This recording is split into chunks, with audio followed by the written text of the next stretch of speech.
So, in the previous session we have been talking about the analytical science and pollution, and we said that the procedure for environmental pollution control involves identification and determination of the pollutants and extent of pollution. Second is technical intervention to remedy the situation, and post intervention we need to evaluate. So, in all these things it is important for us to analyze the chemicals that are responsible for the pollution monitor for pollution. So, fortunately it is possible for us to employ spectroscopy and to address most of these problems.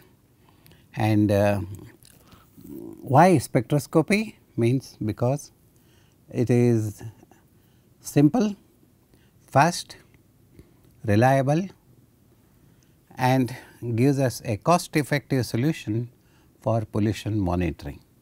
Okay. Now, in all these activities you need to practice a science known as analytical science, and when it is related to pollution control we call it environmental analytical science.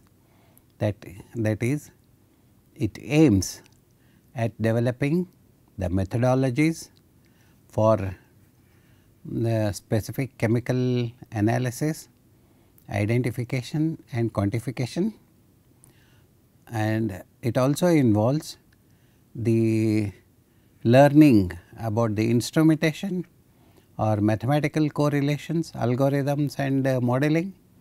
And the models, what do they do? Models will predict the environmental fate of new and existing chemicals in the environment, whether it is water, air or land, whatever it is.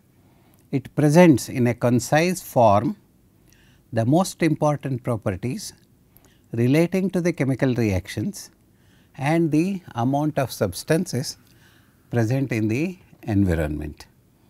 A thorough knowledge of the environmental analytical chemistry, it greatly helps to measure the extent of environmental pollution as well as monitoring, which in turn can be adopted for pollution control. So, one of the earliest spectroscopic technique to be adopted for pollution monitoring was spectrophotometry. About spectrophotometry I have talked about it in my first MOSC course. You can still go through that, and if necessary you can do that, and it is available online. And what does a spectrophotometry do? A majority of the chemical compounds are colorless and hence not amenable for spectrophotometry. So, what does it mean? It means spectrophotometry measures the color of the samples. Okay. It measures it quantifies concentration and color. If the substance is colored, you just measure the color and say how much of it is there in the environment. Fortunately, even though many compounds are colorless, we know enough chemistry to convert them by chemical reactions into another colored compound, which can be monitored very easily, and such compounds are known as chromophores. The chromophore, when it reacts with a substance, it converts the chemical or it forms another chemical which is colored. Sometimes it need not form colored substance, it can even reduce the colored substance also. If it is a substance is inherently colored, we can remove the color by a chemical reaction. Either way, spectrophotometry measures the color of the sample and tries to correlate it to the concentration of the substance. As of now, more than 100,000 compounds can be made to undergo chemical reactions to produce colored compounds. On an average, more than 30 million spectrophotometric measurements are made daily worldwide. You can imagine how popular it is, the spectroscopic technique that is known as spectrophotometry, very popular.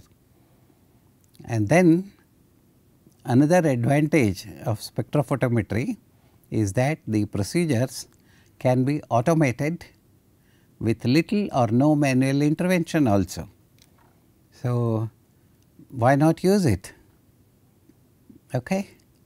So, the what I am trying to tell you is how spectroscopic techniques are useful for monitoring the environmental pollutants.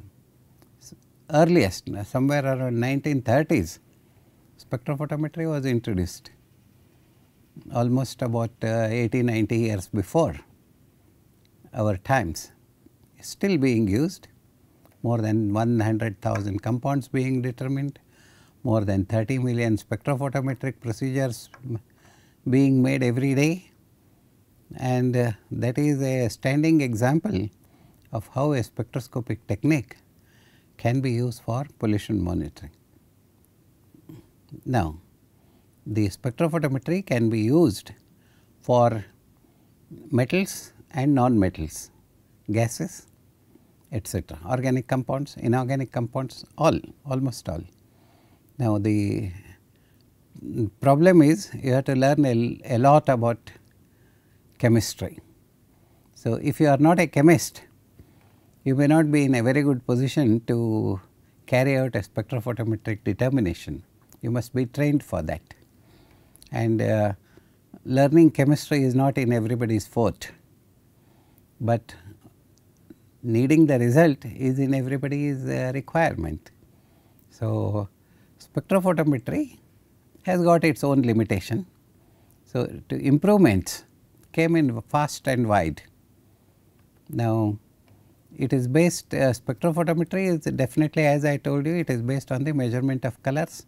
Heterocyclic chemistry and analytical chemistry today are still rapidly changing subjects whose almost frenetic activities are attested by countless research papers appearing in established and new journals, and by the proliferation of monographs, reviews, its books, symposia, conferences, international, all. So, in all aspects of the chemical spectrophotometry, there are lot of activities going on around. So, the interdependence of the heterocyclics and the spectroscopy has resulted in the resurgence of UV visible spectrophotometry due to the enhanced selectivity and sensitivity of the method.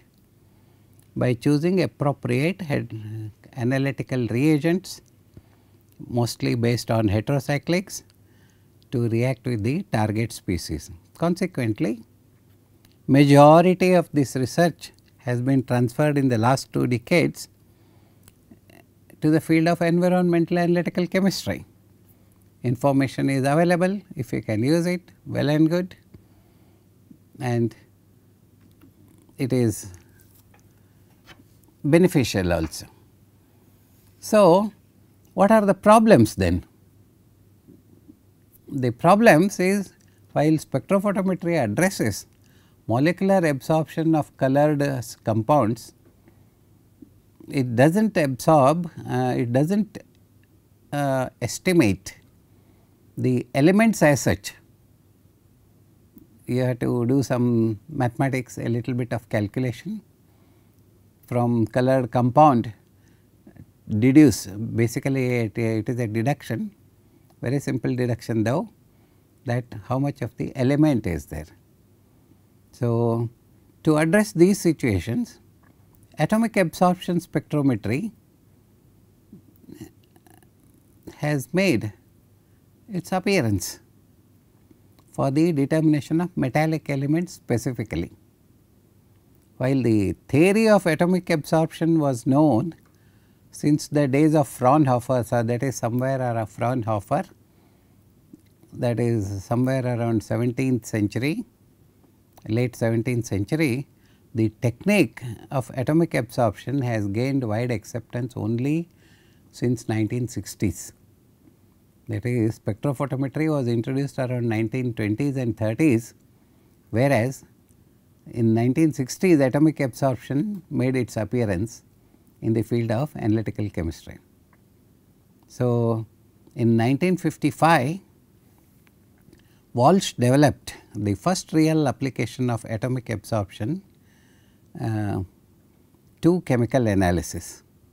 In the same year, Alchemade and Mietz described a double beam technique for the spectral selection of two flames, the first being the source and second as the atomizer. So, what does it do is an atomic absorption spectrometer?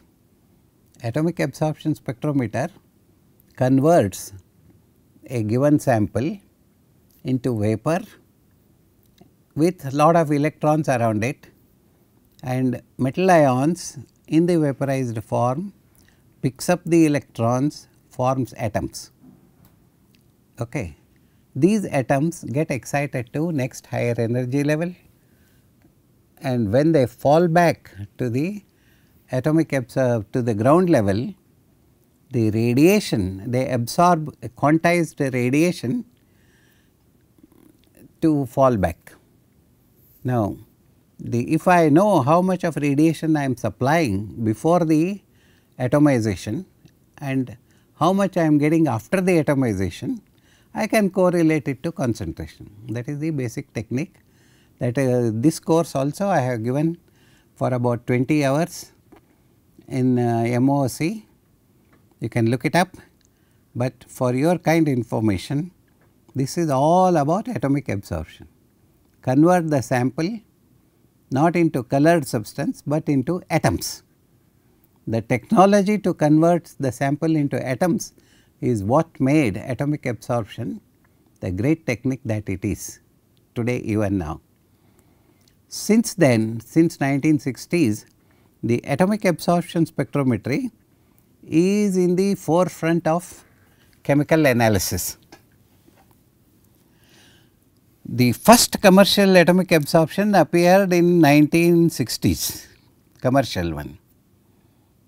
So, spectacular advances in instrumentation, electronics, automation and computers over the years have made atomic absorption spectrometry one of the most reliable absolute analytical technique of modern times, perhaps equalled only by atomic emission spectrometry, which we are going to study now.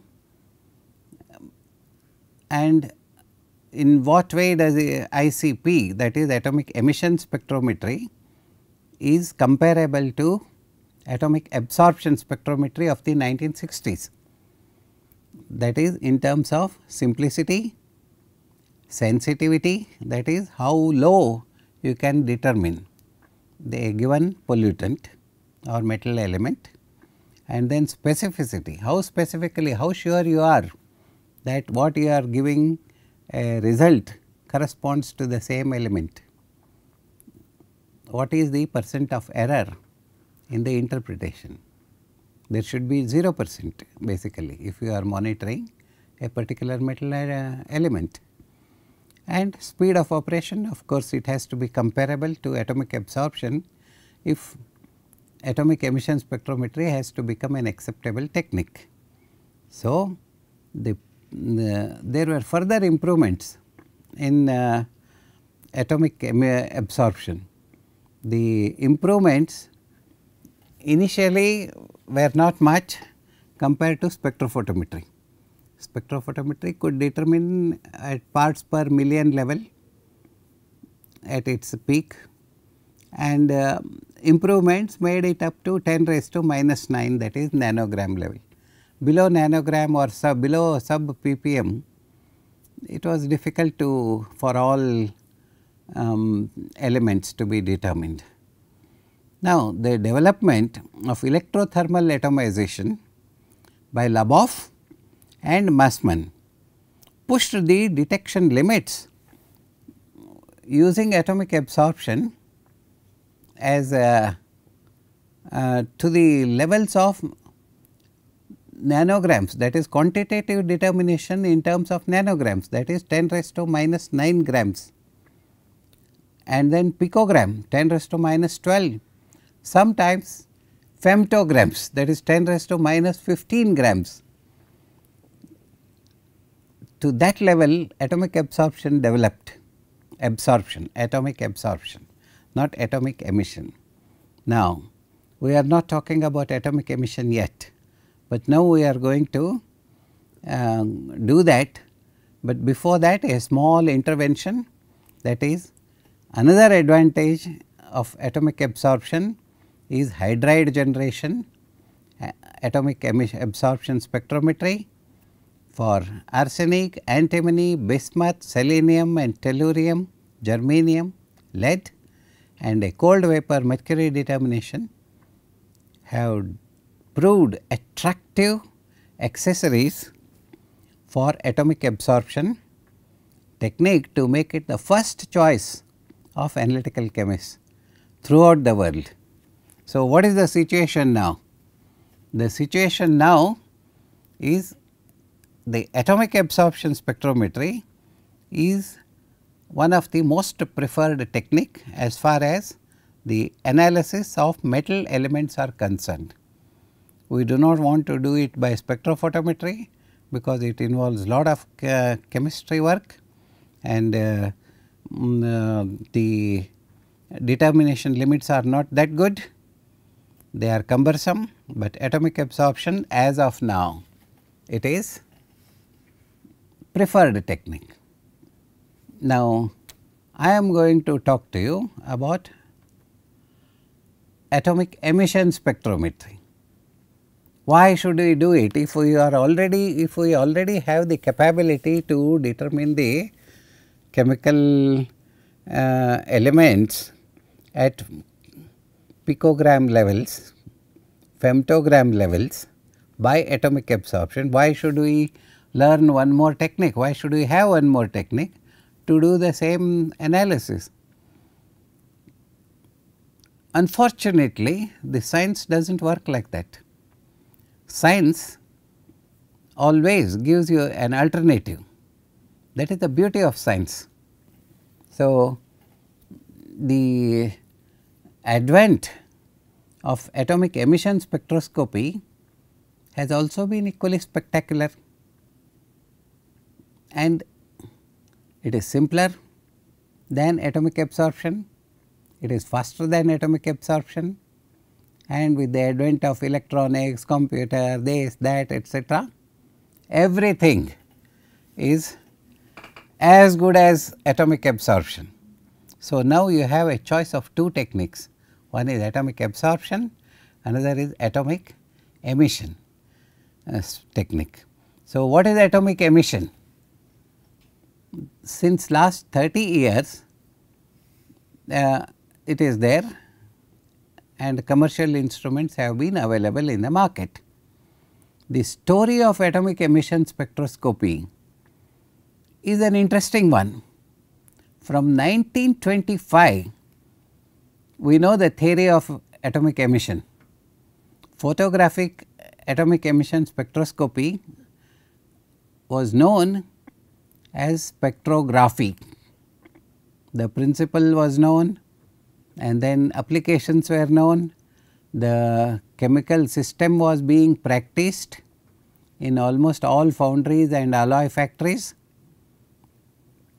alloy manufacturing factories, and it was accepted, spectrography was accepted as a quantitative multi-element technique, multi-element analytical technique. With atomic absorption, I never said anything about multi-element analysis. Now, here is the advantage of atomic emission spectroscopy, that is, you can simultaneously determine many elements using one equipment, one source, one instrumentation and one computer, as compared to single element with respect to atomic absorption spectrometry. Which is better? Obviously, atomic emission spectroscopy. Now, the catch is it was available only to foundries, metal manufacturing industries, and it was not known as atomic emission spectrometry, it was known as spectrography, and basically it was a technique to determine the elements in by measuring the density of the spectrographic lines. More dark, more is the concentration, less dark, less is the concentration. So, in 1960s atomic emission declined, actually declined, even though the technique is known since 1925. Around 1960s, because of the advent of atomic absorption, the practice of atomic emission declined because AES spectral advances in atomic absorption was tremendous. But there was a resurgence of interest in the emission spectroscopy in the 1970s. Why?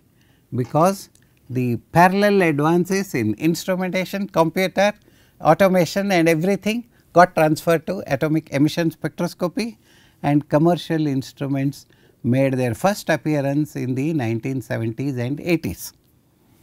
So, with the advent of modern excitation sources such as inductively coupled plasma, ICP, that is ICP, inductively coupled plasma, which produces very high temperatures to convert any element into atoms. So, that is why we call it ICP-AES, inductively coupled plasma atomic emission spectroscopy. The parallel development of improved electronic detection limits and microprocessors that led the way to the development of ICP-AES. Today, atomic emission spectroscopy is a well established analytical technique that no one involved or interested in chemical analysis can afford to ignore. That is why we study ICP-AES. So, how does it work? When an atom is exposed to high temperature, the energy is transferred to the atom by collisions with energetic particles and also by interaction with the electromagnetic radiation. Okay. Now, look at me. What I want to do is I take my sample, supply high energy, convert everything into atoms. Okay. Now, the high temperature makes the metal melt, boil, convert it into vapor, collide with each other, and then the energetic particles will react with the electromagnetic radiation. I pass electromagnetic radiation through a mass of highly excited atoms, okay, produced by ICP. The excited atom will not stay in the excited state for long time. I think every 10th standard student would be aware of this phenomena. Okay. So, I take energy, supply it to the atom, goes to next higher energy state, it comes back to the ground state, after spending some time in the excited state, and this is accompanied with the emission of its own characteristic electromagnetic radiation. That is, apart from the radiation that we are supplying, it also emits its own characteristic radiation depending upon what element it contains. Okay. So, if I am able to isolate that element, if I am able to isolate that radiation corresponding to the element of my interest, I should be able to determine how much of that element is there, as simple as that. Of course, it is not as simple as what I am trying to make, but the basic theory and principle remains the same. Okay. So, the measurement of electromagnetic radiation emitted by the atoms, ions and isotopes etc., can be accomplished by employing suitable optics, which also permits concentration determination. Okay. So, what does it mean?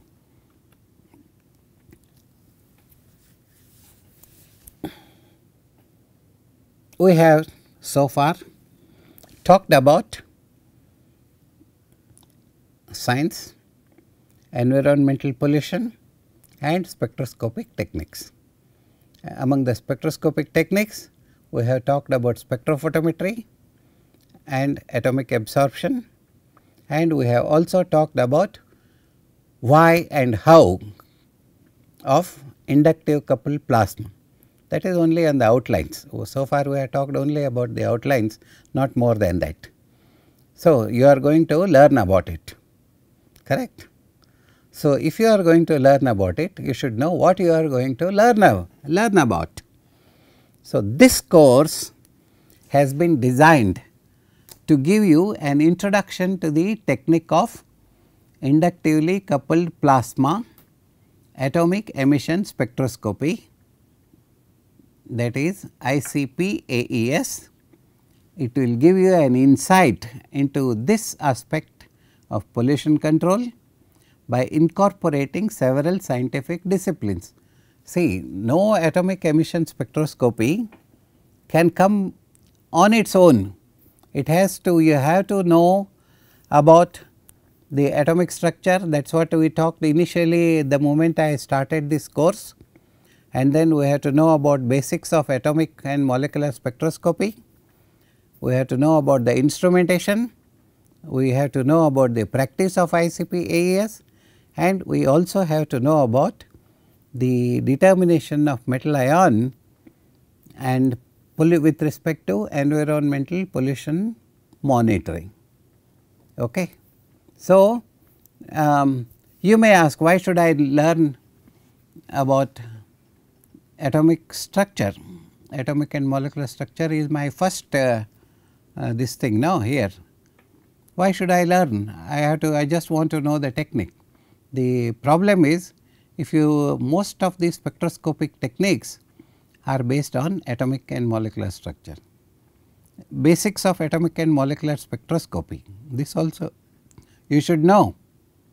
Now, if you do not know this, whenever I am talking about atomic emission spectroscopy, you may not be able to follow me at all.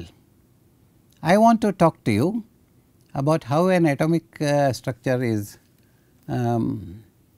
represented. You might have studied most of it in your high school, or you might have studied in your college level, PUC level, or even at BSc level. So, for many of you it may be a repetition, but I know several instances where engineers and other people have forgotten what is an electron, what is a proton, what is a nucleus, what is a transition, what is a K shell, L shell, what is subshell.